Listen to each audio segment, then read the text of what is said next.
Good evening बच्चों। हमारा second chapter चल रहा है जिसमें इससे प्रीवियस वीडियो हम पढ़ चुके हैं विद्युत फ्लक्स, और इस वीडियो में पढ़ने वाले हैं सतत आवेश वितरण। तो देखते हैं कि सतत आवेश वितरण क्या है। सतत आवेश वितरण, सतत आवेश वितरण। अभी एक बात बताओ, यहाँ एक शब्द आया है सतत। सतत का मतलब कंटिन्यूअस होगा, एकदम लीनियर, या हम सतत कहेंगे। तो जो आवेश कैसा है, सतत है। जबकि हमने पहले चैप्टर के आवेशों के गुणधर्म में आवेश को एक क्वांटीकृत राशि माना है। आवेशों के गुणधर्म में हमने चौथा पॉइंट पढ़ा था, वो क्या पढ़ा था, आवेशों का क्वांटीकरण। अर्थात आवेश एक कैसी राशि है, क्वांटीकृत राशि है, या हम भी कह सकते हैं आवेश एक विविक्तिक राशि है। मैंने आपको समझाया था कि आवेश विविक्तिक के टुकड़ों में क्वांटीकृत है। जबकि यहाँ दूसरे चैप्टर में आप क्या मान रहे हो, सतत मान रहे हो। आवेश को क्या मान रहे हो, सतत। तो ऐसा क्यों? तो देखो इसका कारण क्या है कि रियल में एक्चुअली क्या है कि आवेश एक क्वांटीकृत राशि है। आवेश कैसी राशि है, एक क्वांटीकृत राशि है। लेकिन यदि मैं आवेश का वितरण कुछ इस प्रकार से कर दूं, जैसे हमारे पास एक अनंत लंबाई की क्या है, एक रेखीय छड़ है। अनंत लंबाई क्या है हमारे पास, एक अनंत रेखीय छड़। अब ये बहुत अत्यंत पतली है, एकदम महीन है, इसका व्यास बहुत कम है। तो इसको हम क्या करते हैं, माना कि आवेशित कर दें, क्या कर दिया जाए, आवेश। और आवेश इतना नज़दीक है, बिल्कुल एक दूसरे से सटा हुआ है। आवेश बिल्कुल एक दूसरे से के बिल्कुल एकदम समीप है।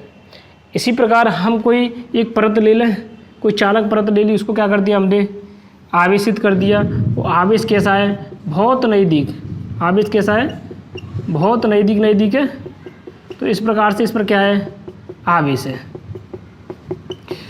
अब ऐसे हम, ये तो कौन सी वस्तु ले ली हमने, क्षेत्रफल वाली वस्तु ली है, इसका क्या है, क्षेत्रफल है। ये हमने रेखीय वस्तु ली है। आप कोई आयतन वाली वस्तु भी ले सकते हो, गोला या घनाभ कुछ भी ले लो। माना कि मैं यहाँ कुछ घनाकार आकृति ले लेता हूँ, तो इसको क्या कर दो, आवेशित कर दो।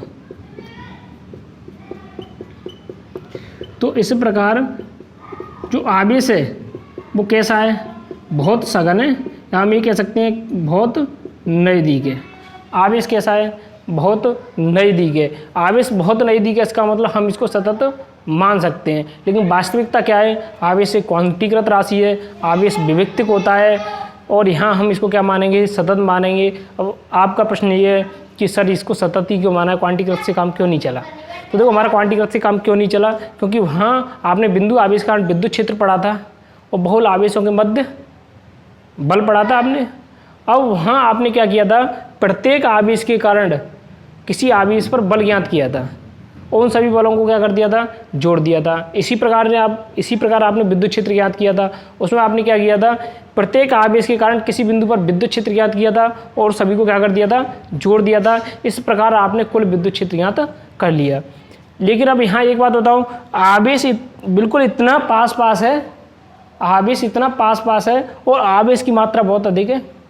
तो आप सैद्धांतिक रूप से तो कह सकते हो सर बहुल आवेशों के मध्य बल वाला जो अध्यारोपण का सिद्धांत लगाया था हमने उसमें, तो उस अध्यारोपण के सिद्धांत से ज्ञात कर लो। लेकिन मैं आपको आवेश 2-4 करोड़ दे दूं, आवेश की संख्या कैसी दे दूं, बहुत अधिक दे दूं, तो आप प्रत्येक के कारण ज्ञात करते रहो, आपकी पूरी जिंदगी निकल जाएगी। तो देखो सैद्धांतिक तो सही है कि आवेश प्रत्येक के कारण अलग अलग निकाल लो और उसको जोड़ दो, जैसा कि मैंने अध्यारोपण के सिद्धांत में सभी का अलग अलग निकाल करके एन में आवेश तक ज्ञात किया। अगर मैं एन का मान 1-2 करोड़ कर दूं तो आप कैसे ज्ञात करोगे, ज्ञात नहीं कर पाओगे ना। तो यहाँ उसी समस्या से निपटने के लिए आवेश को क्या माना है, सतत माना है। ये बात समझ में आ गई कि आवेश को सतत क्यों माना है। इसका कारण क्या है कि आवेश जब किसी परत पर या किसी रेखीय तार पर या कोई आयतन वाली वस्तु पर अत्यधिक सघन हो और आवेश की मात्रा कैसी हो, बहुत ज़्यादा हो, तब हम सैद्धांतिक रूप से कह सकते हैं। सैद्धांतिक बात तो ये है कि इसको आवेश क्वांटीकृत होता है, और उसका अध्यारोपण के सिद्धांत से आप ज्ञात कर लो कि सभी प्रत्येक के कारण जिस बिंदु पर हमें विद्युत क्षेत्र ज्ञात करना है, जैसे इसके कारण हमें किसी बिंदु P पर विद्युत क्षेत्र ज्ञात करना है, इस परत पर उपस्थित आवेश के कारण। तो देखो जितने भी आवेश हैं इसमें, उसके कारण क्या ज्ञात कर लो, विद्युत क्षेत्र ज्ञात कर लो, और सभी को क्या कर दो, जोड़ दो। लेकिन आप कब तक ज्ञात करोगे, आवेश बहुत है और कैसा है, बहुत सघन है। तो यहाँ सतत आवेश की अवधारणा क्यों दी गई, इसका कारण समझ में आ गया कि नहीं, कि हम इस प्रकार से ज्ञात नहीं कर सकते, इसलिए इस आवेश को क्या मान लिया गया है, सतत मान लिया गया है। और हम वही पढ़ने जा रहे हैं कि सतत आवेश का वितरण। अब ये कितनी प्रकार से हो सकता है, सतत जो आवेश है वो कितनी प्रकार से हो सकता है। तो आप देख सकते हो, एक तो रेखीय वस्तु का आवेश दिया जा सकता है, एक ऐसी वस्तु दिया जा सकता है, अरे इसमें लंबाई इंटू चौड़ाई क्षेत्रफल वाली वस्तु है, तो किसी क्षेत्रफल वाली वस्तु को आवेश दिया जा सकता है, जिसको पृष्ठीय आवेश कहेंगे। इसको क्या कहेंगे, एक रेखीय तार है तो रेखीय आवेश कहेंगे। और ये कोई आयतन वाली वस्तु है, यहाँ गोला भी ले सकते हो आप, ये घन है तो घनाभ भी ले सकते हो, तो कुल मिलाकर कोई भी आयतन वाली वस्तु ले सकते हो। तो हम यहाँ इसको क्या कहेंगे, आयतन आवेश वितरण। तो यहाँ तक बात समझ में आ गई कि नहीं। अब बात ये आती है कि सर आपने सतत मान लिया, लेकिन सतत मान करके हम कैसे विद्युत क्षेत्र ज्ञात कर सकते हैं, क्योंकि विद्युत क्षेत्र जब हम क्वांटीकृत माना था, लेकिन जब आवेश बहुत सघन हो और अत्यधिक मात्रा हो उसकी, तो उस क्वांटीकरण से या हम ये कह सकते हैं अध्यारोपण के सिद्धांत से हम विद्युत क्षेत्र नहीं ज्ञात कर सकते हैं। तो सतत मान करके किस प्रकार विद्युत क्षेत्र ज्ञात कर सकते हैं, उसको मैं जस्ट आगे चर्चा कर रहा हूँ। तो अब हम स्टेप वाइज पढ़ लेते हैं। पहला तो कौन सा है, रेखीय आवेश वितरण, दूसरा कौन सा है, पृष्ठीय आवेश वितरण और आयतन आवेश वितरण। तो 3 प्रकार के आवेश वितरण हो गए। तो सतत आवेश वितरण कितने प्रकार के होंगे, 3 प्रकार के, एक तो रेखीय, दूसरा पृष्ठीय, तीसरा आयतनीय आवेश वितरण। तो मैं इसको मिटा देता हूँ, हम इसके बारे में पढ़ लेते हैं, रेखीय आवेश वितरण के बारे में। तो पहले सबसे पहले हम कौन सा पढ़ रहे हैं, नंबर 1 रेखीय आवेश वितरण। देखो रेखीय आवेश वितरण क्या है, हमने एक रेखीय तार लिया है बहुत कम व्यास का, आप ये मान लो कम से कम जितना कम हो सके उतने कम व्यास का क्या लिया है हमने, एक रेखीय तार लिया है और उसको क्या कर दिया है, आवेशित कर दिया है। तो अब इसको परिभाषित कैसे करेंगे, देखो जब आवेश का वितरण, ये आवेश का वितरण हो रहा है, आवेश इस रेखीय तार पर बटा हुआ है, तो जब आवेश का वितरण एक रेखा के अनुदिश होता है, किसके अनुदिश होता है, एक रेखा के अनुदिश होता है, रेखीय आवेश वितरण। जब आवेश का वितरण एक रेखा के अनुदिश होता है तो उसको क्या कहते हैं, रेखीय आवेश वितरण कह सकते हैं कि नहीं। अब रेखीय आवेश वितरण को व्यक्त करते हैं हम लैम्डा से, किससे व्यक्त करेंगे, रेखीय आवेश वितरण को हम किससे व्यक्त करेंगे, लैम्डा से। अब यहाँ लैम्डा इक्वल क्या होता है, Q/L। अब यहाँ जो रेखीय आवेश वितरण है हम इसको रेखीय आवेश घनत्व भी कहते हैं, क्या कहते हैं, रेखीय आवेश घनत्व, रेखीय आवेश घनत्व। अब रेखीय आवेश घनत्व क्यों कहा गया इसको, देखो यहाँ Q क्या है, संपूर्ण तार पर उपस्थित कुल आवेश, संपूर्ण तार पर उपस्थित कुल आवेश का मान कितना है Q, जहाँ L क्या है, संपूर्ण तार की लंबाई। जब कुल आवेश में कुल लंबाई का भाग देंगे तो एकांक लंबाई में उपस्थित आवेश आएगा, आएगा कि नहीं आएगा। इसका मतलब ये क्या हो गया, एकांक लंबाई में उपस्थित आवेश उसका घनत्व हो गया, आवेश घनत्व हो गया कि नहीं हो गया। जैसे जनसंख्या घनत्व ज्ञात करते हैं तो कैसे ज्ञात करते हैं कि जैसे 1 वर्ग किलोमीटर में उपस्थित जनसंख्या, ऐसी तो ज्ञात करते हैं जनसंख्या घनत्व, मतलब इकाई में उपस्थित कोई भी चीज़ कोई वस्तु तो हम उसका घनत्व कहेंगे, उसको कहेंगे कि नहीं कहेंगे। जैसे जनसंख्या घनत्व निकालते हैं 1000 वर्ग किलोमीटर उपस्थित लोगों की संख्या, ऐसे ही हम यहाँ बात करेंगे कुल आवेश हो गया और ये कुल तार की लंबाई हो गई। तो यहाँ जो रेखीय आवेश वितरण है वो क्या होगा, कुल आवेश बटे तार की कुल लंबाई। इसका मतलब एकांक लंबाई पर उपस्थित आवेश की मात्रा क्या कहलाएगी, रेखीय आवेश वितरण। लेकिन यहाँ इसको एकांक लंबाई उपस्थित आवेश घनत्व भी होता है, तो इसलिए हम इसको क्या कहेंगे, रेखीय आवेश वितरण को ही क्या कहते हैं, रेखीय आवेश घनत्व कहते हैं। बात समझ में आ गई कि नहीं। तो इसका मतलब क्या हो गया, जब रेखीय आवेश वितरण की परिभाषा पूछी जाएगी तो आप दो प्रकार से दे सकते हो। नंबर 1 देखो, नंबर 1 क्या हो जाएगा, रेखीय आवेश वितरण क्या है, जब आवेश का वितरण, जब आवेश का वितरण एक रेखा के अनुदिश हो, जब आवेश का वितरण एक रेखा के अनुदिश हो, या हम ये कह सकते हैं एकांक लंबाई पर उपस्थित आवेश की मात्रा, एकांक लंबाई पर उपस्थित आवेश की मात्रा क्या कहलाती है, लैम्डा, अर्थात रेखीय आवेश वितरण कहलाती है या रेखीय आवेश घनत्व कहलाती है। तो यहाँ तक बात समझ में आ गई। अब एक बात बताओ, अब हम इसे विद्युत क्षेत्र कैसे ज्ञात करेंगे, तो संपूर्ण तार में से हम क्या करेंगे, थोड़ा सा अल्पांश ले लेंगे, क्या लेंगे, थोड़ा सा अल्पांश।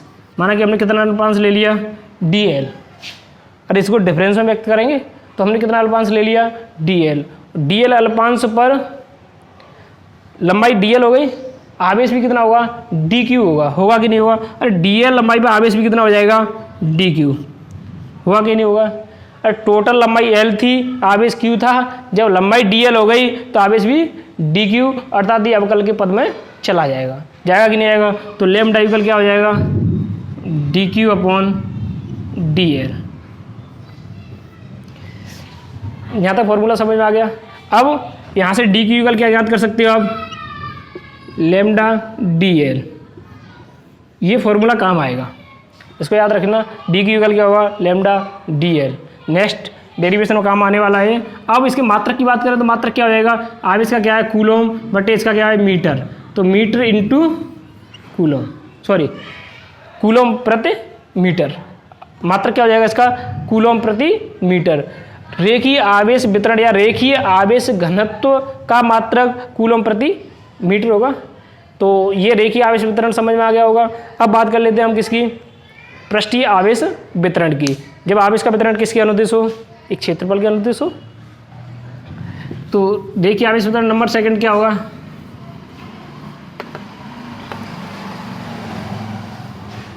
नंबर सेकंड क्या है, पृष्ठीय आवेश वितरण। अब देखो पृष्ठीय आवेश वितरण क्या है। पृष्ठीय आवेश वितरण, जब आवेश का वितरण, देखो आवेश का वितरण किसके अनुदिश, पृष्ठ के अनुदिश। अब यहाँ एक पृष्ठ बना लो, पृष्ठ मतलब कोई क्षेत्रफल वाली वस्तु है, उसको हमने क्या कर दिया, आवेशित कर दिया। उसको क्या कर दिया, आवेशित कर दिया। अब देखो, अब ये आवेश का जो वितरण है, बिल्कुल कुछ भी रट्टा नहीं लगाना है, समझना है, डेफिनेशन आप लिख सकते हो। तो जो आवेश है उसका वितरण किसके अनुदिश हो रहा है, एक पृष्ठ के अनुदिश हो रहा है या क्षेत्रफल के अनुदिश हो रहा है। तो जब आवेश का वितरण किसके अनुदिश हो, जब आवेश का जो वितरण है वो किसके अनुदिश हो, पृष्ठ के अनुदिश हो, तो ऐसा वितरण क्या कहलाता है, पृष्ठीय आवेश वितरण। या हम इसको, जैसे हमने रेखीय आवेश वितरण का फॉर्मूला ज्ञात किया था, ऐसे ही हम इसको जो व्यक्त करते हैं वो किससे व्यक्त करते हैं, सिग्मा से। पृष्ठीय आवेश वितरण को किसे व्यक्त करेंगे, सिग्मा से। तो यहाँ सिग्मा इक्वल कितना हो जाएगा, Q अपॉन ए। ये जहाँ क्षेत्रफल है, या S भी रख सकते हो, सरफेस में क्षेत्रफल हो जाएगा, सरफेस भी सतह या क्षेत्रफल। तो यहाँ S भी रख लो, कुछ भी कर लो। तो हमारे पास फॉर्मूला क्या है, sigma equal Q upon S। इसका मतलब क्या हो गया, जो आवेश है, कुल आवेश बटे कुल क्षेत्रफल, तो एकांक क्षेत्रफल पर उपस्थित आवेश, और एकांक क्षेत्रफल पर उपस्थित आवेश को आप क्या कहोगे, आवेश घनत्व कहोगे। और यहाँ कौन सा आवेश घनत्व है, पृष्ठीय आवेश घनत्व। तो आप दो प्रकार से डेफिनेशन दे सकते हो। जब आवेश का वितरण एक पृष्ठ के अनुदिश हो, किसके अनुदिश हो, एक पृष्ठ के अनुदिश हो, या एकांक क्षेत्रफल पर उपस्थित आवेश की मात्रा क्या कहलाती है, सिग्मा, अर्थात पृष्ठीय आवेश वितरण कहलाती है। बात समझ में आ गई कि नहीं। अब इसका मात्रक ज्ञात कर लो, लेकिन मात्रक ज्ञात करने से पहले आप इसका थोड़ा सा अल्पांश ले लो। माना कि हमने ये थोड़ा सा अल्पांश ले लिया, ये क्या है, ds है, क्या है, ds। और इसमें आवेश भी कितना होगा, dq होगा। तो यहाँ सिग्मा इक्वल कितना हो जाएगा, sigma equal dq upon ds होगा कि नहीं होगा। और यहाँ से भी dq आप ज्ञात कर सकते हो, dq इक्वल क्या आ जाएगा, सिग्मा ds। ये फॉर्मूला काम आएगा, याद कर लो। dq इक्वल कितना हो जाएगा, सिग्मा ds। यहाँ तक समझ में आ गया कि नहीं। अब इसी प्रकार से आपका तीसरा जो आवेश वितरण है वो कौन सा है, इसका मात्रक रहेगा, तो मात्रक और ज्ञात कर लो। मात्रक क्या हो जाएगा, कूलोम प्रति मीटर स्क्वायर। आवेश का मात्रक कूलोम हो गया, और ये क्षेत्रफल का क्या हो जाएगा, मीटर स्क्वायर हो जाएगा। यहाँ तक समझ में आ गया कि नहीं। अब देखो नेक्स्ट जो है वो क्या है,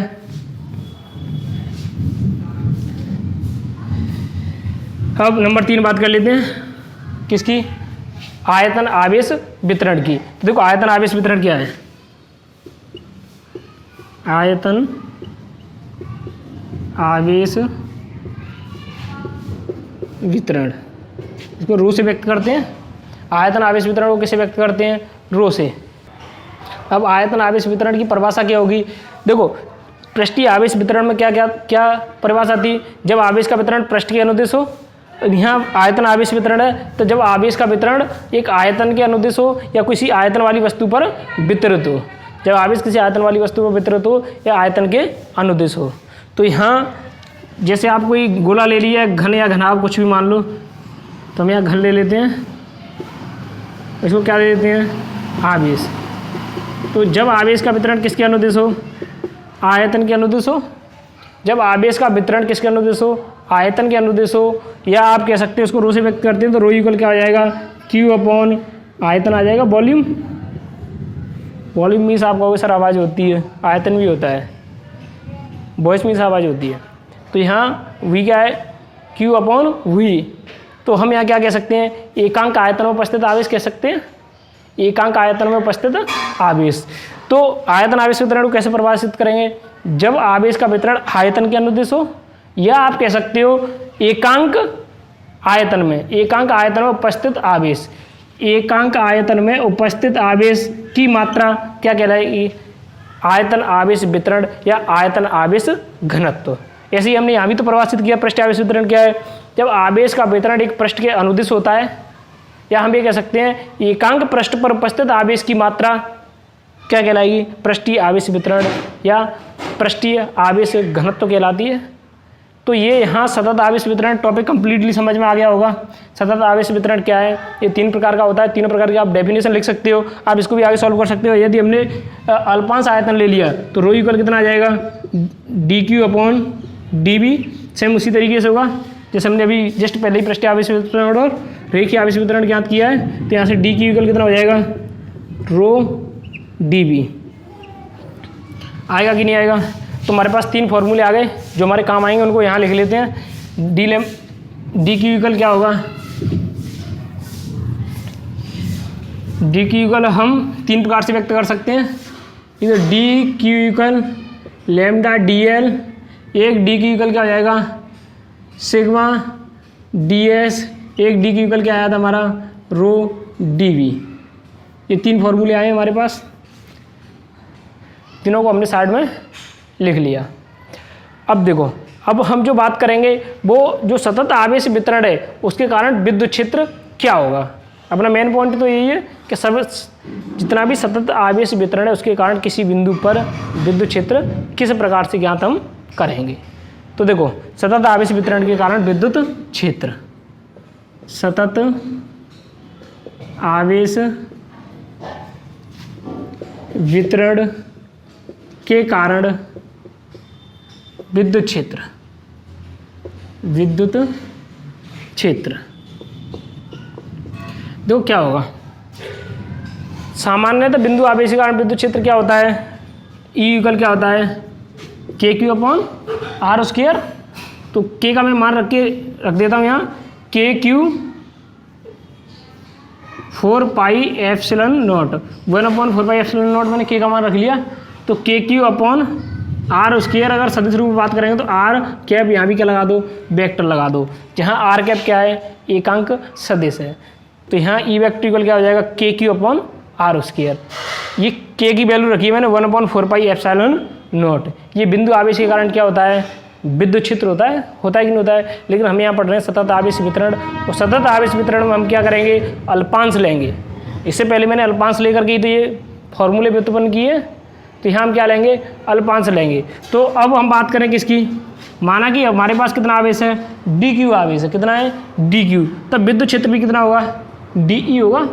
अरे होगा कि नहीं होगा, माना कि ये रेखीय तार है, ये कैसा है, सतत आवेश वितरण है इस पर। तो इसे यहाँ कोई बिंदु P है जिस पर हमें क्या ज्ञात करना है, पढ़ा विद्युत क्षेत्र ज्ञात करना है। तो हमने एक अल्पांश ले लिया है यहाँ DL, अल्पांश क्या ले लिया, DL, जिसके कारण आवेश कितना होगा, DQ। जब अल्पांश हमने DL लिया है, आवेश DQ है, तो इसके कारण इस पर जो विद्युत क्षेत्र होगा, परिणामी विद्युत क्षेत्र होगा, वो भी तो DE होगा कि नहीं होगा। तो परिणामी विद्युत क्षेत्र कितना हो जाएगा, DE। किसके लिए, अल्पांश के लिए, अल्पांश के लिए डी ई वेक्टर इक्वल कितना हो जाएगा, यहाँ डी क्यू हो जाएगा, d q upon 4 pi epsilon naught r square r cap, यही तो होगा। अब हमें संपूर्ण तार के कारण क्या चाहिए, विद्युत क्षेत्र। जब संपूर्ण तार के कारण हमें विद्युत क्षेत्र चाहिए तो हमें जितने भी अल्पांश होंगे, जितने भी आवेश अल्पांश है उसके कारण जो भी विद्युत क्षेत्र है उस सभी को हम क्या कर देंगे, जोड़ देंगे। तो जोड़ेंगे कैसे, समाकलन की सहायता से। अरे समाकलन क्या करता है, सभी पदों को जोड़ता ही तो है। सम्मीस क्या होता है, योग होता है। अरे समेशन मीन्स योग होता है। तो एस का मॉडिफाई रूप क्या है, इंटीग्रेशन। समाकलन का जो चिन्ह है वो किसका रूप है, एस का मॉडिफाई रूप है। तो यहाँ जो समाकलन है वो क्या करता है, छोटे छोटे अल्पांशों को जोड़ देता है। तो यहाँ जितने भी अल्पांश हैं उनको क्या कर देंगे, जोड़ देंगे। तो परिणामी विद्युत क्षेत्र आ जाएगा, आएगा कि नहीं आएगा। अरे जो समाकलन है वो क्या काम आता है, जो नियमित आकृतियाँ जैसे त्रिभुज है, आयत है, चतुर्भुज है, अब इनके क्षेत्रफल आप फॉर्मूले से डायरेक्ट ज्ञात कर लेते हो। लेकिन बात कर दिया है आपसे कि आप राजस्थान का क्षेत्रफल ज्ञात कीजिए, कौन सी आकृति है, भारत का क्षेत्रफल ज्ञात कीजिए, कोई नियमित आकृति है क्या, अनियमित है। तो वहाँ ऐसी स्थिति में हम किससे क्षेत्रफल ज्ञात करते हैं, समाकलन से। बात समझ में आएगी कि नहीं। हम अल्पांश लेते हैं, उसका क्या कर देते हैं, समाकलन कर देते हैं। तो जितने भी अल्पांश हैं वो सभी जोड़ करके कंप्लीट क्षेत्रफल आ जाता है। तो यहाँ भी हम क्या करेंगे, सभी आवेश अल्पांशों को क्या कर देंगे, जोड़ देंगे। और जिनके कारण जो अल्पांश विद्युत क्षेत्र है, अल्प विद्युत क्षेत्र है, वो भी क्या हो जाएगा, जुड़ जाएगा। तो कंप्लीटली उस बिंदु पर विद्युत क्षेत्र ज्ञात हो जाएगा। तो हम इसका कंप्लीटली जो विद्युत क्षेत्र ज्ञात करेंगे ई वेक्टर, तब हमें इसका क्या करना पड़ेगा, इंटीग्रेशन करना पड़ेगा। इक्वल कितना हो जाएगा, इंटीग्रेशन डी, इधर भी क्या लगा दो, integration 1/4 pi epsilon naught into d q upon r square r cap. यहाँ तक बात समझ में आ गई कि नहीं। अब देखो यहाँ ये कांस्टेंट है, ये कहाँ आ जाएगा, बाहर आ जाएगा। तो इसको कहाँ कर दो, बाहर। Integration D E vector equal कितना हो जाएगा, 1/4 पाई एप्सिलॉन नॉट। समाकलन आपने 11th क्लास में खूब किए होंगे, किए कि नहीं किए। तो यहाँ ये अचर राशि समाकलन से कहाँ रहती है, बाहर आ जाएगी। तो क्या बचा अंदर, integration d q upon r square r cap. तो यहाँ टोटल ई इक्वल आ गया, ई वेक्टर इक्वल कितना आ गया। तो ई इक्वल आप क्या लिख सकते हो, इसको के लिख दूँ, k integration d q upon r square r cap. हमारे पास एक फॉर्मूला आ गया। ई वेक्टर इक्वल कितना आ जाएगा, सदिश रूप है। तो E vector equal k integration d q upon r square r cap. यहाँ तक समझ में आ गया कि नहीं। अब हम स्पेशल बात कर लेते हैं, रेखीय आवेश वितरण के कारण विद्युत क्षेत्र कितना होगा, पृष्ठीय आवेश वितरण के कारण विद्युत क्षेत्र कितना होगा, और आयतन आवेश वितरण के कारण विद्युत क्षेत्र कितना होगा। ये हमने सभी के लिए कॉमन बात की है। तो यहाँ सभी कारण जो अलग अलग हम विद्युत क्षेत्र ज्ञात करेंगे वो डी क्यू की वैल्यू रख देंगे, कहाँ से, यहाँ से। प्रत्येक के लिए अलग अलग क्या रखेंगे, डी क्यू की वैल्यू रख देंगे। तो हमारा अलग अलग विद्युत क्षेत्र आ जाएगा। इतने का स्क्रीनशॉट देना है तो ले लो।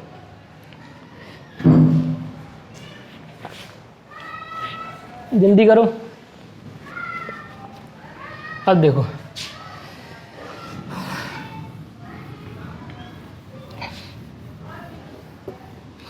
अब बात कर लेते हैं हम किसके लिए, स्पेशल कंडीशन रेखीय आवेश वितरण के कारण विद्युत क्षेत्र, पृष्ठीय आवेश वितरण के कारण विद्युत क्षेत्र और आयतन आवेश वितरण के कारण विद्युत क्षेत्र। तो सबसे पहले हम बात करेंगे वो कौन सा है, रेखीय आवेश वितरण के कारण विद्युत क्षेत्र।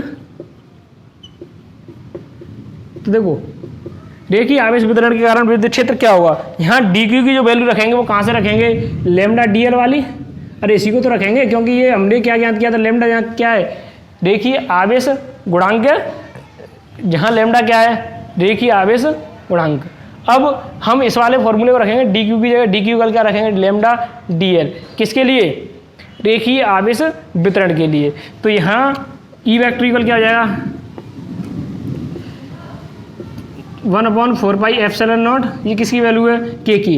इंटीग्रेशन डी क्यू की जगह आप क्या रखोगे, लेमडा डी एल अपॉन क्या है, आर स्क्वायर आर कैप।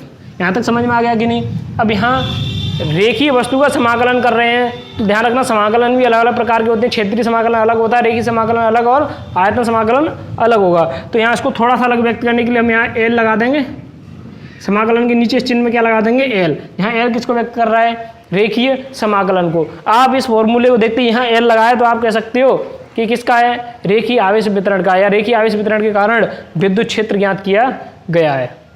तो यहाँ क्या लगा देंगे, l integration lambda d l upon r square r cap. अब इसमें देखो लैम्डा क्या है, एकांक लंबाई पर उपस्थित आवेश है, एकांक लंबाई पर उपस्थित आवेश है। इसका मतलब ये भी कैसी राशि है, अगर ये राशि कैसी हो, एक निश्चित मात्रा में आवेश वितरित होगा तो वहाँ ये राशि कैसी होगी, कांस्टेंट होगी। कांस्टेंट हुई, अचर होगी, तो उसको कहाँ निकाल दो, बाहर निकाल दो समाकलन से। तो जब लैम्डा इक्वल अचर हो तब लैम्डा को भी कहाँ कर दो, बाहर फेंक दो, 1/4 पाई एप्सिलॉन नॉट, लैम्डा को यहीं रखो सम्मानपूर्वक, ऐसे नहीं फेंकना है उसको, dl upon r square r cap. यहाँ तक समझ में आ गया कि नहीं। अब हम बात किसके लिए कर लेते हैं, पृष्ठीय आवेश वितरण की। तो पृष्ठीय आवेश वितरण के कारण विद्युत क्षेत्र, यहीं डी क्यू की वैल्यू क्या रख देंगे, सिग्मा डी एस। आयतन आवेश वितरण के लिए यहाँ डी क्यू की वैल्यू क्या रख देंगे, रो डी बी, क्या रख देंगे, रो डी बी। तो अब बात किसी कर रहे हैं, देखिए आवेश वितरण की है, क्या कर दो, नंबर 2 पृष्ठीय आवेश वितरण के कारण विद्युत क्षेत्र। तो यहाँ हम क्या कर देंगे, लैम्डा डीएल की क्या करेंगे, सिग्मा डीएस, क्या करेंगे सिग्मा डीएस। अब ऐसे ही यदि सिग्मा कैसा हो, अचर हो, तब यहाँ सिग्मा बाहर आ जाएगा और यहाँ क्या हो जाएगा, डीएस हो जाएगा। बात समझ में आ रही है कि नहीं, सेम कंडीशन इसी तरह होगी। अब ऐसी आयतन आवेश वितरण की बात करेंगे, किसकी, ये भी, इसका भी स्क्रीनशॉट ले लो, लेना चाहें तो। अब बात किसी कर लो, नंबर 3 आयतन आवेश वितरण। रट्टा लगाने की कोई ज़रूरत नहीं है, आप ट्रिक से पढ़ो, स्टालिसिस पढ़ो, तो रट्टा लगाने की आपको कोई ज़रूरत फिजिक्स में कहीं भी नहीं पड़ेगी। किसी भी फॉर्मूले में आपको कोई प्रकार की प्रॉब्लम नहीं आएगी यदि आपका कंसेप्ट ढंग से क्लियर है। तो यहाँ बात कर लेते हैं किसकी, आयतन आवेश वितरण की। तो आयतन आवेश वितरण के लिए डी की इक्वल क्या लगाएंगे, रो डी बी। तो यहाँ क्या कर दो, रो डी बी, यहाँ क्या कर लो, डी बी, यहाँ क्या आ जाएगा, रो। ये बात समझ में आ गई कि नहीं। अब देखो आयतन आवेश वितरण के कारण विद्युत क्षेत्र, तीनों बहुत ईजी है, नॉर्मल तरीके से सभी हो गए, और इसमें केवल इस ट्रिक को याद रखने की जरूरत है, बाकी सभी ऐसे ही हो जाएंगे। और बाकी इससे आगे बात हम कल नेक्स्ट वीडियो में करेंगे।